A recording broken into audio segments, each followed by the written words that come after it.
अपने chapter chromosome and DNA को start करने लगे हैं तो हम इसका सबसे पहले इंट्रोडक्शन पढ़ लेते हैं। As we have discussed in a previous class that the nucleus of a cell contains a network of chromatin material. Nucleus के अंदर क्या होता है? क्रोमेटिन मटेरियल होता है। क्रोमेटिन मटेरियल क्या होता है? डीएनए प्लस हिस्टोन प्रोटीन और नॉन हिस्टोनिक प्रोटीन्स भी होती है इसमें क्रोमेटिन मटेरियल। ठीक है, क्रोमोसोम तो सुबह से at the time of cell division नजर आता है। नॉर्मली अगर आप देखोगे सेल के न्यूक्लियस के अंदर झाँक कर तो क्रोमेटिन मटेरियल नजर आएगा। When it is place in a dye, जब आपने इसको प्लेस कर दिया एक डाई में तो ये मटेरियल क्या नाम है? डायरेक्टली स्टेन्ड हो गया। ठीक है, इसको प्रोमिनेंट नजर आया साइंटिस्ट को।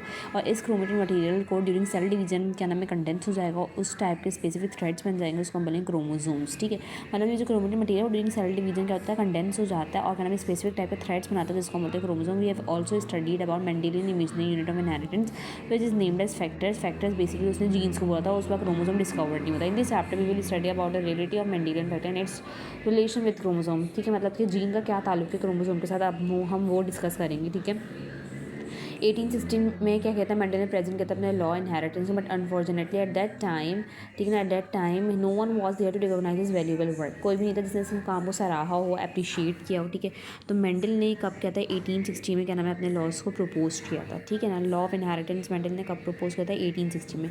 He was unaware about the concept of chromosome. जैसे मैंने आपको ऊपर बताया क्रोमोसोम डिस्कवर्ड नहीं होता। 1900 और क्या नाम है 1890 में, 1900 या 1890 तक क्या हुआ था? बहुत सारे साइटोलॉजिस्ट आए जिन्होंने क्या नाम है सेलुलर स्ट्रक्चर पे काम किया, क्रोमोसोम पे काम किया। और 900 में मेंडल के वर्क को रिकॉग्नाइज किया गया, पहचाना गया। 3 यूरोपियन साइंटिस्ट जिनका नाम था Hugo de Vries, Carl Correns और क्या नाम है शेडमार्क। With these other scientists like Walter Flemming, ठीक है, जिन्होंने क्रोमोसोम को डिस्कवर्ड किया, वॉल्टर सटन जिन्होंने क्रोमोसोमल थ्योरी दी, और टी.एच. मॉर्गन और Theodor Boveri also work on chromosome structure, number and behaviour during inheritance and sexual reproduction.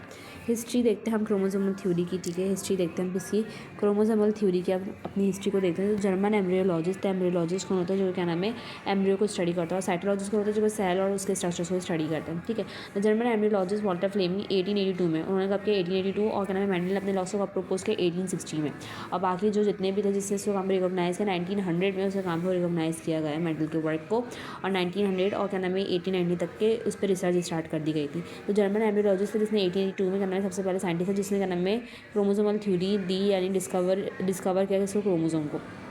इसने डिवाइड किया, इसने क्या नाम है ऑब्जर्व किया था डिवाइडिंग सेल किसका? सैलमेंडर लार्वाई का। छिपकली जैसी नस्ल होती है जिसको हम बोलते हैं सैलमेंडर लार्वाई। तो जब उसका एग डिवाइड हो रहा था ना, तो उसके एग को इसने ऑब्जर्व किया, where he found thread like structure, highly stain bodies and termed as coloured body. जिसको कलर्ड बॉडीज बोले, जिसको हम बोलते हैं क्रोमोसोम। हालांकि क्रोमोसोम कलरलेस होते हैं, वो तो क्या नाम है डाई की वजह से वो कलर्ड बॉडीज बन गया। The other 2 scientist who made major contribution for the theory, they were Walter Sutton, an American graduate scientist, and E B. Wilson's and of E B. Wilson's. ठीक है, स्टूडेंट थे ई.बी. वेल्सन्स के एट कोलंबिया यूनिवर्सिटी। मतलब वॉल्टर सटन ने कहाँ से पढ़ा था? Columbia University. And Theodor a German biologist, और जर्मन बायोलॉजिस्ट था थ्यूडर। ठीक है ना, both independently observe the behaviour chromosome distribution, independently observe the behaviour chromosome distribution in sperms and eggs during meiosis.